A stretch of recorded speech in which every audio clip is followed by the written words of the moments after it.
Come, have a seat, have a seat. And thank you for being here in the house. Good to see the super fans, because this is franchises and colors that resonate with Indian. These are players that have resonated with Indian fans through the years now, and now you get to see it represented in the SA20. Fourth season, again, you've taken it to a global league that is well recognized now. You can only get bigger, better, and think harder. So your expectations for season 4? Yeah, thanks, Mayanti. Good afternoon to everybody. Thank you for making the time to be here today, to the players for making the effort to travel over, and to the Consulate General and West Grove. Thank you for the support. Yeah, Mayanti, I think it's always important to take a step back, and I think when we built this league, the whole objective was to build South African cricket back up, to see fans come back to the stadiums, to see our player group go from strength to strength. And we were very fortunate at the time to attract the 6 IPL franchises that you've referenced today, and they've played a huge part in supporting the league and developing it in the first 3 seasons. It has really gone well. It's exceeded I think everyone's expectations, and it's great to see both our women and men's national teams doing well on the back of the last 3 or 4 years. And here we are in India. I think India's always been a really close place to all our hearts in South African cricket. When we think back to readmission back into sport in, 92, 93, that first tour, and our men's team is about to play in Kolkata again. So always great moments and memories. And that's the thing, because you watch the SA20 and you feel like you're watching your favorite players, not in Indian shows, but a couple of months before that. The name itself, SA20, is so catchy, such a significance. How did that come about? Oh, look, I think in the beginning we were trying to come up, as you say, with something that people could associate with, be catchy. There's a lot of leagues around the world, and we really wanted to stand out in terms of our colours, our vibrance, and our name. I think, with that, I think we've managed to achieve a lot of that with the way our stadiums come to life in the summer in South Africa, really seeing, fans go from strength to strength and having a great time in stadiums. And a lot of the when I travel around the world or come to India, everyone that watches SA20 always references the vibrancy of watching cricket and how it comes through the screen, and I think that's exactly what we wanted to do. And just in general, you've already spoken about how maybe that success translates into national teams, because making finals of big global events in the last couple of years, but in the growth of the league and the reception globally with fans from all over the world tuning into this league, that growth has also been something very extraordinary.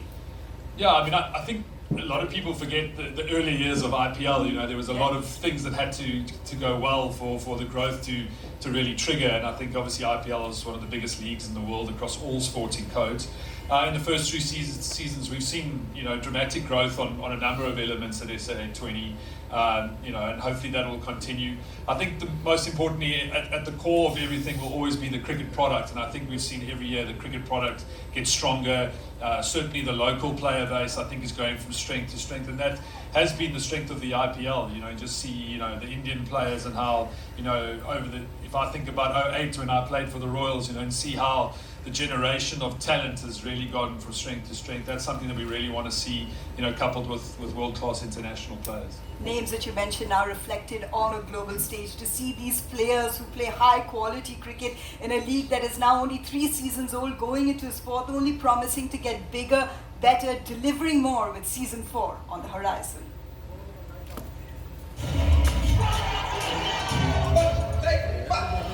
Go high. SA20 on fire. Go high.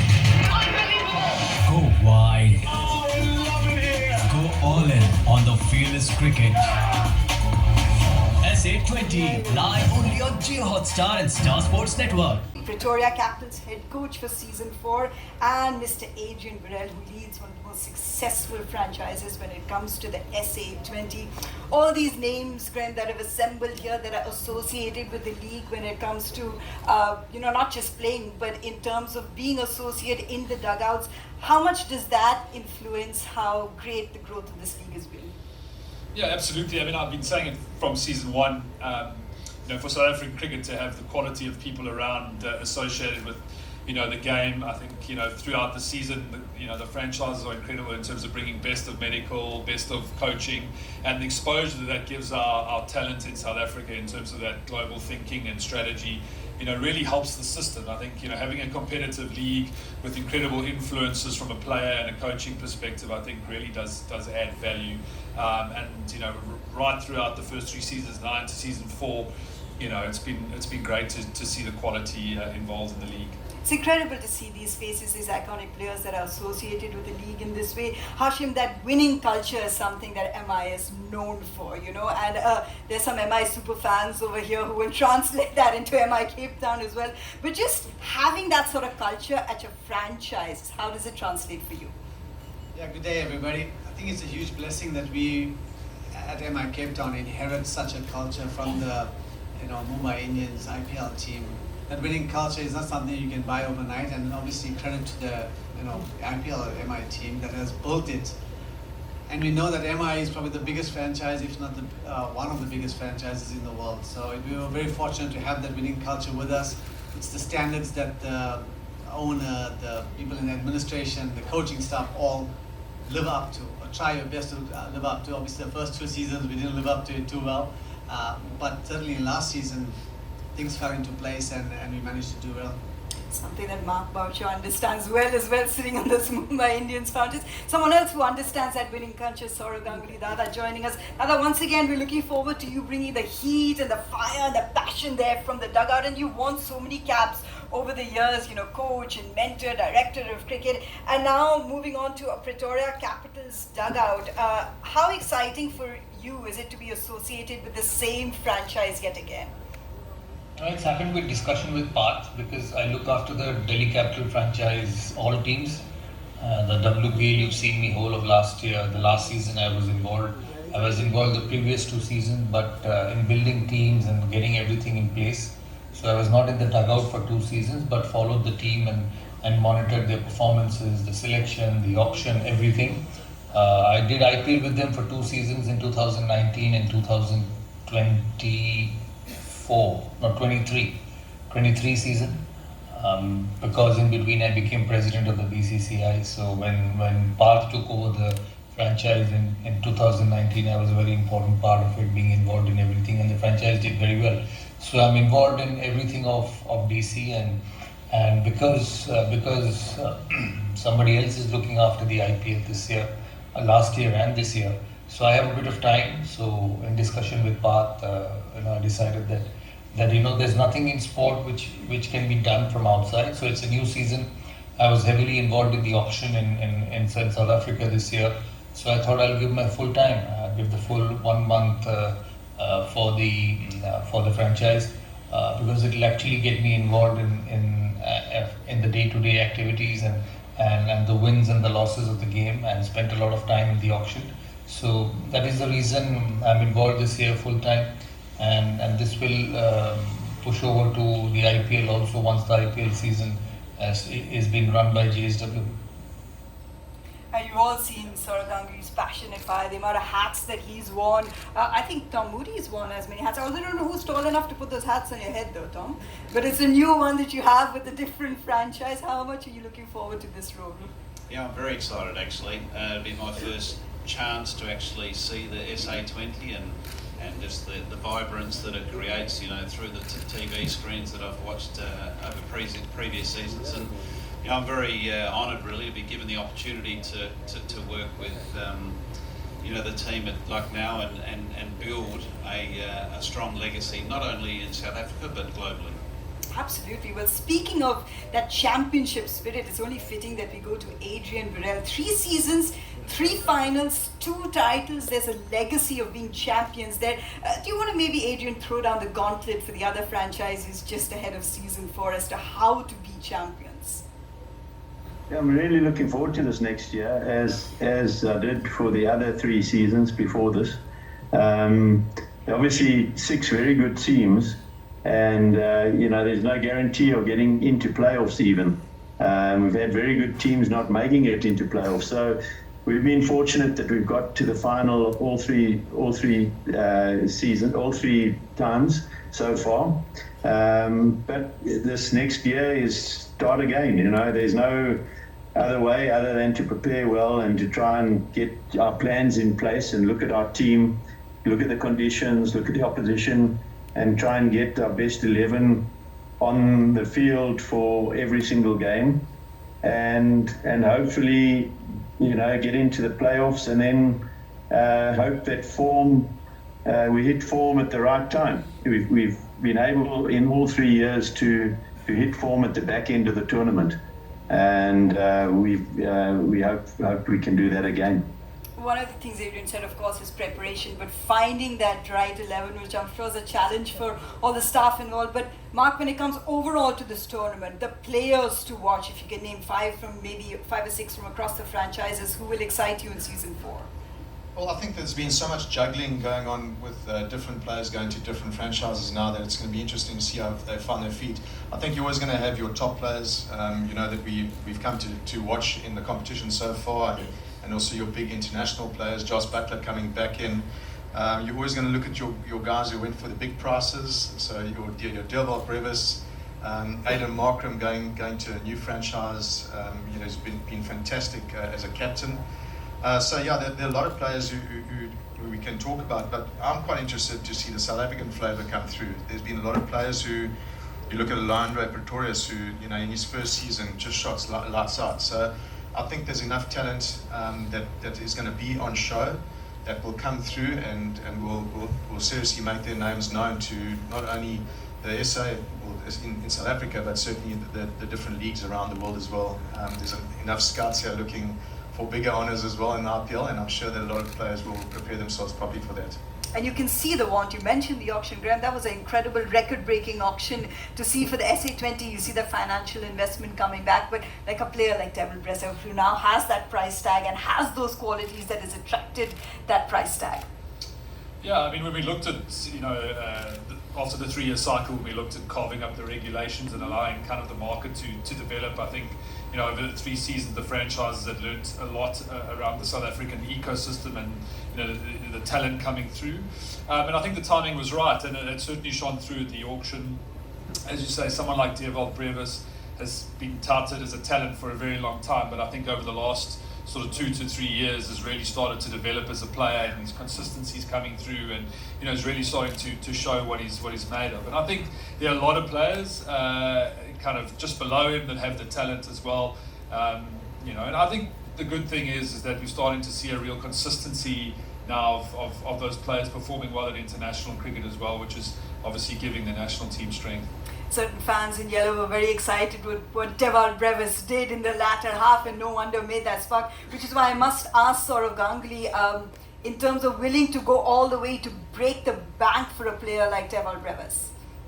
Domestic players are of very high value in any format, any tournament, whether it's the WPL, whether it's the IPL, or whether it's the South African T20. So you saw Markram going for a fair bit of money to Durban Super Giants, and everyone knew that Brevis will also attract a lot of attention, and he's been outstanding for South African T20 cricket. He's a young boy, just 23 years of age, and he's someone who will serve any franchise. He's with us this year for the next 3 seasons, so he's someone who we are looking at for a long term. Because as I said, domestic players are very important, and other than Brevis, we've got some good domestic players as well. Esterhuizen, Parsons, the Quicks, and Williams, and Ngidi, and Cody, and Gideon. Maharaj is our spinner. So our focus was on domestic players, and we needed that good domestic batter in the middle. If you see the other teams, Durban Super Giants has a good domestic batter. Markram's gone to Durban Super Giant as well. When you go to Joburg Super Kings, they have Faf du Plessis. When you go up to Paarl, there's David Miller. So the best Tristan Stubbs for the Sunrisers. Klaasen, as I said, for Durban Super Giants. Then Mumbai have Ryan Rickleton. They have Corbin Bosch. So the good domestic players get distributed to various squads. And for us, it was important that we get the good domestic talent. And Brevis is someone who we are looking at long term, and he's been outstanding for South Africa in the T20 format in the last 1 year, and hopefully he'll enjoy batting at the Centurion. That's right, Dada. Hashim, he mentioned MI Cape Town, and domestic talent that you have, the South African talent that you have, but overall entering a season when you're defending champions, it's a different aura that you walk into the field. Is it a different pressure as well? Yeah, certainly. I mean, I think the way that we ended the season last year, the type of cricket that MI played was entertaining, and I think the fans really took to it. I mean, it was quite, bombastic. A lot of fours, a lot of sixes, a lot of wickets. We had Rashid Khan, who's our fantastic leader, and he's led the team amazingly well. So it is a different pressure. But as Adrian Birrell, a successful coach like himself mentioned, you start on zero, and you start the preparation again. You start the combinations. You try and find the working combinations as quickly as you can, and you keep as high a standard. I mean, that's been one of MI Cape Town's, go-to principles to maintain and try and keep pushing a high standard. So it's a different pressure, but something we're really looking forward to. And I'd be really intriguing to see how a rivalry, let's say, from IPL translates, because you do have the Super Kings fans as well as the captain in the house. So you see such a strong team like MI. We'll hear from Faf later and just see how that translates as well. But when you're speaking about great players and you're looking at players in terms of leadership positions, Sourav Ganguly, Tom mentioned having a player like Adrian Birrell who's been there, done that, leagues across the world. A player like him now going ahead with a lot of experienced players that you already have at the setup. Yeah, look, we've seen historically in T20 cricket across the globe how important leadership is. Just not only the standards that they set, but the tactical nous that's required in a very fast-moving game. Aiden is a highly regarded captain, strategic captain. He's a player that leads from the front. He's got a terrific record, and he's proven that. And there's a connection, obviously, with Aiden, with the Super Giants, with regards to the IPL, and now with Durban Super Giants. So there's nice continuity there. There's nearly like a family connection. So we certainly hope that his leadership style will work perfectly with other great leaders that are within the group. Kane Williamson, for instance, is one of the game's great leaders. To have his presence there, and obviously the likes of Klaas and others are I think really important in certainly giving yourself a chance in a tournament. I mean, you've seen people like Joss Butler, Sunil Ryan themselves also in leadership positions, so that's always very exciting to see. Mark, with the teams are out, the squads are out, I know it's the season 4, do you want to go ahead and give us predictions as what looks like pre-tournament favourites for you? It's a tough one, but come on, you can do the hard job. I'll tell you who, because I was actually at the auction, and I think Durban Super Giants have got a really good setup. MI Cape Town came in quite confidently as well. They already had their 5 or 6 bowlers from the start of the get-go, so they look strong. Sunrisers Eastern Cape looks strong as well on paper, but everything is on paper. If I have a look at being there from the start of the SA20, I looked at the Sunrisers Eastern Cape side and I was like, they're not the best on paper, but Adrian Birrell has done something special to that unit and installed a lot of belief. The captain was a very good one as well in Adrian Birrell. It's how you start and how you play your home conditions. I think that for me is going to be the big thing. Is a lot of these sides have selected teams for their home conditions as well, but you also play away games as well. So I just think that the start of the tournament is very important. You get some good momentum, you get a good sort of feeling amongst your team. It's anyone's tournament really. On paper, Hash just mentioned it now, everyone starts on naught. Just go back. Look, I'm actually I'm an Eastern Cape boy, but I live in the Paarl at the moment. So Sunrise Eastern Cape is going to be a tough one to beat, especially at home. I am a little bit concerned that the leadership is young there, but Durban Super Giants with Adrian Birrell coming there has got to be your top team.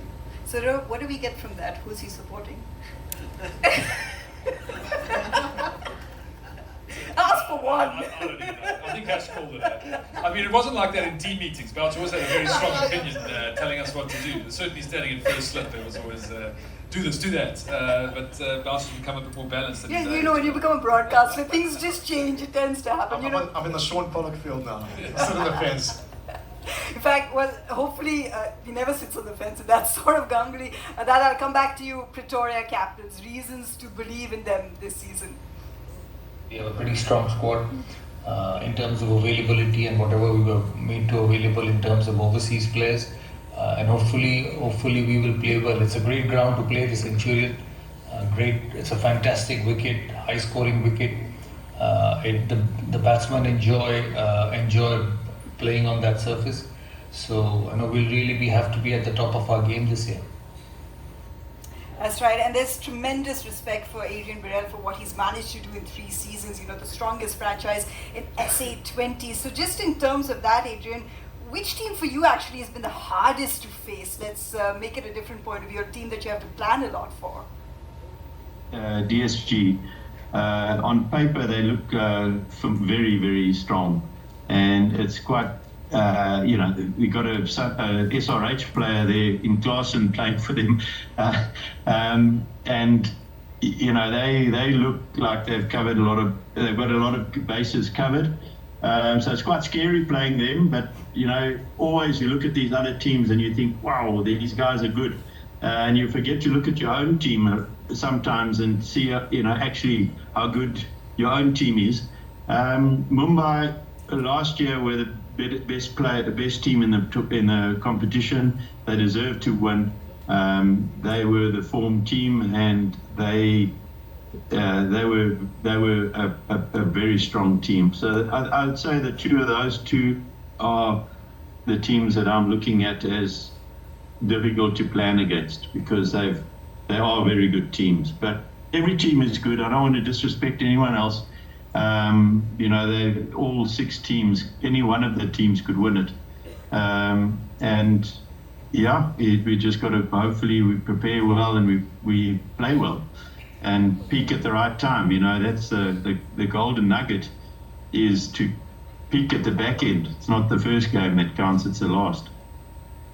They always tell us it's a marathon. So 2 teams mentioned, MI and Super Giants. Spoke of the SRH connection. I know another SRH connection that has now switched colours and could be a big strength. So it's nice to be mentioned as pre-tournament favourites, no? Look, it is, but I think that is one step in the process of being successful in a season. It's credit to the management of the team to be clever through recruitment, making sure that you're getting a side that can compete very well at home, but also can transform away from home, which is really important in franchise cricket. But at the end of the day, it's on paper, and so many times we've seen tournaments where you look at teams on paper and they don't even qualify for finals, and we've seen that regularly in other tournaments. So the work starts now. The preparation's been good, but now the work starts now to make sure that you get that form. And as Adi quite rightly mentioned, you've got to be in form at the right time. And speaking of staying in form, it will be very crucial watching a tournament like this, like the SA20, as a lead up maybe Graham, to the T20 World Cup. And that's why it's so crucial. That's why you expect the action, you expect it to be auditioned for certain players, and why just peaking at the right time is so significant as a lead up to a global tournament. Yeah, I think it's an important few months for the South African team. Obviously, with the big tour to India, if they can find a way to be successful here across the 3 formats, it really does set up SA20 beautifully as a kind of a highly competitive tournament, playing in front of big crowds, and getting players ready for the T20 World Cup, which is going to be amazing to watch here in India. So I think it's a big period for the next 3 months for South African cricket to really build on the successes that they've had throughout the year. We've seen the World Test Championship final, we've seen our ladies do well, and this next 3 to 4 months can really be an amazing time for South African cricket. Absolutely. Well, a huge thank you to the 3 of you, to Tom Moody, to Hashim Amla and Mark Boucher, for joining us in state with that intriguing conversation. Gentlemen, I'll let you get back to your seat. And you're still with us here. It's a long one for you. Thank you so much, gentlemen, for that. And of course, as Graham did mention, South Africa no doubt will be in focus, not just for the league, but also with the upcoming, the 2027 ODI World Cup as well. A place like South Africa is something that is beloved to Indian fans. 2 of these teams in the SA20 are from the Western Cape, which is an absolutely beautiful part. I don't need to tell you more. I can show you.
And it would be my pleasure to invite Acting Chief Tourism Officer Westcrow Giuliano to join us on stage.